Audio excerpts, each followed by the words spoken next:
you to attract like a star talent team of 10 people that all need $1 million plus per year to work and actually grow this thing.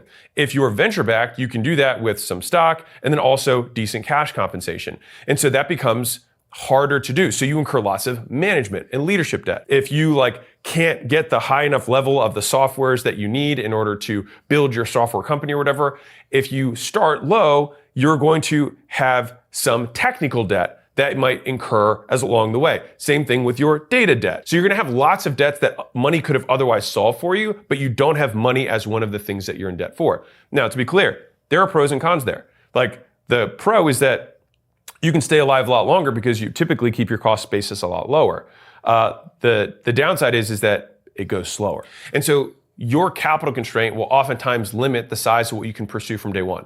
If you wanted to start an AI robotics business to go global, it would be incredibly unlikely that you would succeed because the amount of capital it would cost to just build one robot, let alone many robots as you scale, and then you'd functionally probably lose money on building that first robot. And then after you lost money on that first robot, you'd somehow have to get more money to then build more robots. It's very hard to do without outside injections of cash. And so this box does constrain, to a degree, what kinds of opportunities you can pursue. And there's a reason that some of the biggest people in the world start here, which is a perfect segue to, okay, so what is other people's money into your business? This is raising capital, right?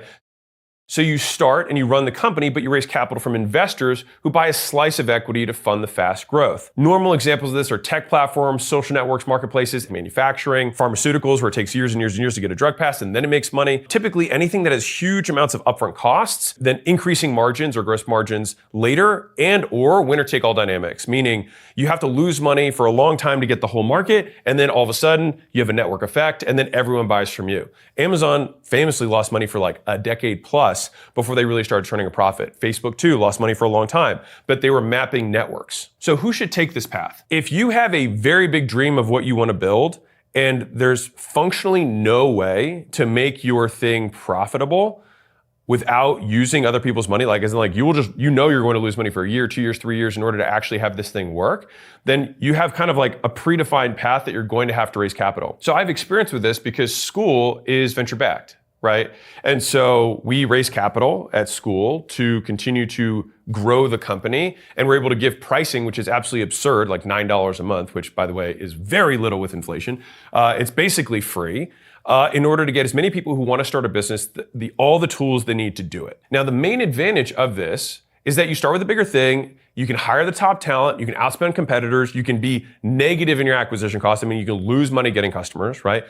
You can build infrastructure faster than you could with your own cash alone. And on a personal level, you can incur way less personal debt because there'd be no way that you would be able to fund a lot of this out of your own pocket. Now, if you're already rich, then you can take on raising capital style big opportunities and then fund it with your own cash. And that's really an amazing combination, but not available to most people. But this allows you to pursue rarer opportunities. And one of the advantages of that is that it actually prices a lot of people out of the market. So to a degree, there is an element of risk with raising capital because typically the opportunities that people pursue are high risk, high return opportunities. But there's typically far fewer competitors.